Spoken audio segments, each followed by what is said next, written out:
apex বেংকৰ এক্সামবিলাকৰ কাৰণে দি থকা ভিডিঅ'সমূহৰ অন্য এটা গুৰুত্বপূৰ্ণ ভিডিঅ' হ'বলৈ গৈ আছে এই ভিডিঅ'টো কাৰণ ইয়াতে আমি আলোচনা কৰিম types of banking in India তো বেংকিং ইন ইণ্ডিয়াৰ যিমানখিনি কুৱেশ্যন আহিব পাৰে MCQ ৰাহি আমি লৈ আহিছোঁ আৰু ইয়াৰ বাহিৰত যদি টাইপছ অফ বেংকিং ইন ইণ্ডিয়াৰ পৰা কুৱেশ্যন আহে ইয়াৰ বাহিৰত আৰু বেলেগ কুৱেশ্যন হয়তো নাহিব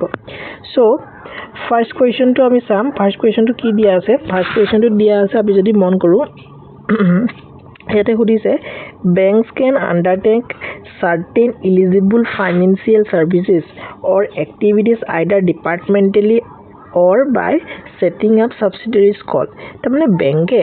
bank can undertake certain eligible financial bank মানে কিছুমান যোগ্য services যোগ্য বিত্তীয় সেৱা বা কিছুমান activities বা কিছুমান কাৰ্যকলাপ নিজ বিভাগৰ জৰিয়তে ডিপাৰ্টমেণ্টেলি নিজ বিভাগৰ জৰিয়তে বা সেটিং আপ সাবসিডিজ বা কিছুমান সহায়কৰ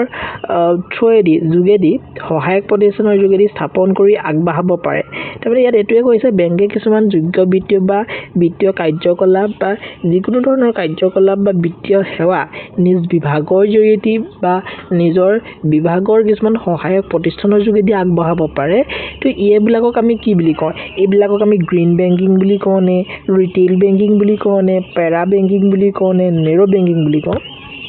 সো বেংকে যেতিয়া কিছুমান কাৰ্যকলাপ বিত্তীয় সেৱা বা যিকোনো ধৰণৰ এক্টিভিটিজ নিজৰ বিভাগৰ ফালৰ পৰা বা নিজৰ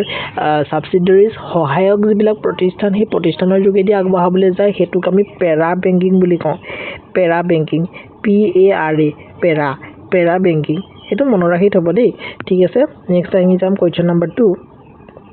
কোৱেশ্চন নম্বৰ 2 কি দিয়া আছে মন কৰক Question number 2 to সুধিছে আপোনালোকক in which type of banking banks place funds only in riskless securities তাৰমানে কোন ধৰণৰ বেংকিংত বেংকে আসলতে নিজৰ ধন কেৱল ৰিস্ক ফ্ৰী কে সিকিউৰিটিত বিনিয়োগ কৰে তো ৰিস্ক ফ্ৰী আৰু ৰিস্ক ইমান নাথাকে সো অপচন এ আছে নেৰো বেংকিং বি আছে কৰ্পোৰেট বেংকিং সি আছে ৰিটেইল বেংকিং ডি আছে পেৰা বেংকিং মানে কি পঢ়িয়ে আহিলো এই ক্ষেত্ৰত আমি যদি এটো কোনটো বেংকিংৰ আউটত আহিব বুলি ক'বলৈ গলে এটো আহিব আপোনালোকৰ নেৰো বেংকিং NARROW নেৰো বেংকিংত একেবাৰে ৰিস্কলেছ থাকিব ফান্ডস বিলাক সো এটো অপচন এ টো শুদ্ধ উত্তৰ হৈ যাব 3 নম্বৰ কোৱেশ্চনটো যোৱা আগতে আপোনালোকে চাব পাৰে আসাম কোঅপাৰেটিভ এপেক্স বেংকৰ আজি আমাৰ এক্সামটো হ'ব আমাৰ জ্ঞানতীৰ্থৰ ফালৰ পৰা যেটো এক্সাম কণ্ডাক্ট কৰা হৈছে আপোনালোকে জানে খুব সুন্দৰভাৱে একেবাৰে এক্সামৰ দৰে এনভায়ৰনমেন্ট এটা সৃষ্টি কৰি পানি সন্ধিয়া 6 বজাৰ পৰা 8 বজালৈকে এক্সামটো হ'ব আৰু যদি ভিডিওটো কালিলৈ বা পাছত চাই আছে তেতিয়া হলে কেৱল 15 জুন বুলিয়ে নহয় 17 জুনতো এক্সাম আছে 19 জুনত এক্সাম আছে 20 জুনত এক্সাম আছে তেনেকৈ ধৰণে এখন শিডিউল আছে 10 দিনৰ এক্সামৰ কাৰণে শিডিউলখন আমাৰ টেলিগ্ৰাম গ্ৰুপটোতে আছে টেলিগ্ৰাম গ্ৰুপটো আপোনালোকে জয়েন কৰি ল'ব পাৰে যদিহে আপোনালোকে মক পৰীক্ষা ল'ম বুলি ভাবিছে ইনে অযথা টেলিগ্ৰাম চেনেল জয়েন নকৰিব বাকি আমাৰ 16 জুনত 15 জুনত হৈ যোৱা মেৰিট লিষ্টখন পাবলিশ কৰা হ'ব ঠিক তেনে ধৰণে 17 জুনত হৈ যোৱা পৰীক্ষাটো 18 জুনত পাবলিশ কৰা হ'ব ঠিক একে ধৰণে গোটেইখিনি এই ধৰণে থাকিব সো যদি বিচাৰে আপোনালোকে ল'ব পাৰে আৰু কিবা জানিবলগীয়া থাকিলে এটো আমাৰ WhatsApp নম্বৰ এটা আমাক মেছেজ কৰিব পাৰে নহলেও টেলিগ্ৰাম চেনেলটো আমাক কন্টাক্ট কৰিব পাৰে আৰু এটা আমাৰ মেইল আইডি ঠিক আছে আৰু টেলিগ্ৰাম চেনেল জয়েন কৰিবলৈ আপোনালোকে ডেসক্ৰিপচনৰ লিংক থাকিবই তথাপিও আপোনালোকে এখন স্ক্যানাৰ কৰিব নিও টেলিগ্ৰাম চেনেল জয়েন কৰিব পাৰিব ঠিক আছে নেক্সট 3 নম্বৰ কোৱেশ্চনটো আপোনালোকক সুধিছে name the committee which gave the recommendation to convert weak banks to narrow banks তো আমাক হৈছে সুধিছে যিবিলাক weak bank হে weak bank সমূহক narrow bankলৈকে ৰূপান্তৰ কৰা পৰামৰ্শ কোনখন কমিটিয়ে দিয়ে যিবিলাক উইক বেংক থাকে সেই উইক বেংক বিলাকে নেৰো বেংকলৈকে ৰূপান্তৰ কৰা বা চেঞ্জ কৰা এটো যেটো পৰামৰ্শ এই পৰামৰ্শটো কোনে দিয়ে কাৰণ নেৰো বেংকত কি হয় ৰিস্ক ফ্ৰী হয় পঢ়ি আহিছো অপচন এ আছে নৰসিংহম কমিটি বিত আছে জে ৰেড্ডি কমিটি চিত আছে LC গুপ্তা কমিটি আৰু ডিটা আছে নাড্ডাকাৰণী কমিটি শুদ্ধটো হ'ব অপচন এ নৰসিংহম কমিটি হ'ব শুদ্ধটো এইখিনিতে মই এটা কোৱেশ্চন সুধিম RRB বিলাক যে প্ৰতিষ্ঠা কৰিছিলে সেই RRB বিলাক কোনখন সমিতিৰ থ্ৰুৱেদি বা প্ৰতিষ্ঠা কৰা হৈছিল এইটো আপোনালোকে জনাবচোন নেক্সট আহিলে কোৱেশ্চন নম্বৰ 4 কোৱেশ্চন নম্বৰ 4 টোত কি দিয়া আছে আমি হেতু মন কৰিম তাতে সুধিছে যে a financial service unit normally a branch or subsidiary of a non-resident bank which plays an intermediary role between non-resident borrowers and lenders is known as tamane non-resident ঋণ যিসকলে লয় আৰু যিসকলে দিয়ে মানে ঋণ কি কৰে ঋণ যিসকলে গ্ৰহণ কৰে নন ৰেসিডেন্ট যিবিলাক ঋণ গ্ৰহণ কৰে আৰু যিসকলে ঋণ দাতা মানে যিসকলে ঋণখিনি দিয়ে তেওঁলোকৰ মাজত মধ্যস্থতাকাৰী হিচাপে কাম কৰা বিত্তীয় সেৱা ইউনিটটোক আমি কি বুলি কওঁ তাৰমানে কি হয় সাপোজ মই আপোনাক ঋণ দিছো আপুনি মোৰ পৰা ঋণ লৈছে আমালোক দুজনৰ মাজত কোনে আসলে মধ্যস্থতা কৰি কামটো কৰিছে হেতু কৰিছে আৰু হেতু ক্ষেত্ৰত বেংকৰ ক্ষেত্ৰত হৈছে কাৰণ বেংকেও সেই ধৰণে লোন দিয়ে লোন ললে জানো ইন্টাৰেষ্ট নাপায় তো হেতুৱে অপচন এ আছে অফশোৰ বেংকিং ইউনিট বি আছে একাউন্টিং ইউনিট সি আছে পেৰা বেংকিং ইউনিট ডি আছে ৰিটেইল বেংকিং ইউনিট শুদ্ধটো কি হ'ব শুদ্ধটো হ'বলৈ গৈ আছে option A will be the correct answer offshore banking unit হ'ব শুদ্ধটো 5 নম্বৰত আছে ইন ইণ্ডিয়া অফশোৰটো গমে পাইছে না কি হয় in India offshore banking unit OBU short ফৰ্মত OBU বুলি কোৱা হয় OBU is formerly founded OBU is ভাৰতৰ অফশোৰ বেংকিং ইউনিট সাধাৰণতে কোড অৱস্থিত আছিল বা অৱস্থিত হেতু সুধিছে অপচন ইয়াৰে অপচন এ আছে ফ্ৰী ট্ৰেড জোনছ বি আছে এক্সপোৰ্ট প্ৰসেসিং জোন সি আছে সোশ্যাল ইকোনমিক জোন আৰু ডি আছে আপোনালোকৰ বন্ডেড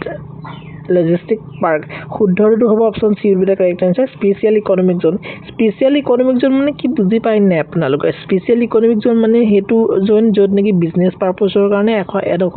সংৰক্ষিত ঠাই যত নেকি কোনো ধৰণৰ টেক্স ফ্ৰী হয় তাতে তো সেই ধৰণৰ মই ভাল ধৰণে কেতিয়াবা পঢ়াই দিম বাৰু এটো নেক্সট 6 নম্বৰ কোৱেশ্চনটো আহিলে অফশোৰ banking units generally do not carry which type of business offshore banking to generally কি আসলে carry নকৰে আমাক হেতু সুধিছে তো অফশোৰ বেংকিং to generally option দিছে wholesale business বিদেশে manufacturing business merchandising business আৰু ৰিটেইল বিজনেস তো ইহতে ৰিটেইল ব্যৱসায়টো নকৰে সো অপচন ডি টো হ'ব শুদ্ধতৰ ৰিটেইল বিজনেস তো ইয়াৰ পাছতে আমাৰ যিখিনি মক পেপাৰ সেই মক পেপাৰসমূহ ল'বলৈ আপোনালোকে চক কোন মডেল দেখাই দিছো আৰু এটা ভিডিও ধুনীয়াকৈ দেখাই থোৱা আছে যদি ল'ব বিচাৰে লৈ ল'ব পাৰে একেবাৰে এক্সামৰ দৰে এনভায়ৰনমেন্ট এখন OMR শিটটো আমি তাতে গাঠি দিও তো সেই অমেজত কোড প্ৰিন্ট কৰি পানি আমাৰ হৈতে এক্সামত কানেক্ট হ'ব লাগে আপোনালোকে আৰু কানেক্ট নহলো আপোনালোকে যদি বিচাৰে লৈ ল'ব পাৰে নিজে সলভ কৰিবলৈ হলো তথাপি আমি চেষ্টা কৰিছো আমাৰ ফালৰ পৰা যিমানখিনি Question number 7 to say which type of banking entails banks to encourage environment friendly investments option A is a green banking corporate banking retail banking আৰু আছে para banking ইয়াতে খুদিছে কোন ধৰণৰ banking এ আসলতে environment friendly মানে পৰিবেশৰ বন্ধুৰ দৰে বিনিয়োগ উৎসাহিত কৰে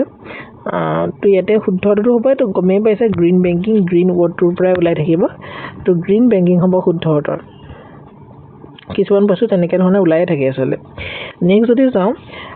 8 number question which type of banking refers to the dealing of commercial banks with individual customers both on liabilities and assets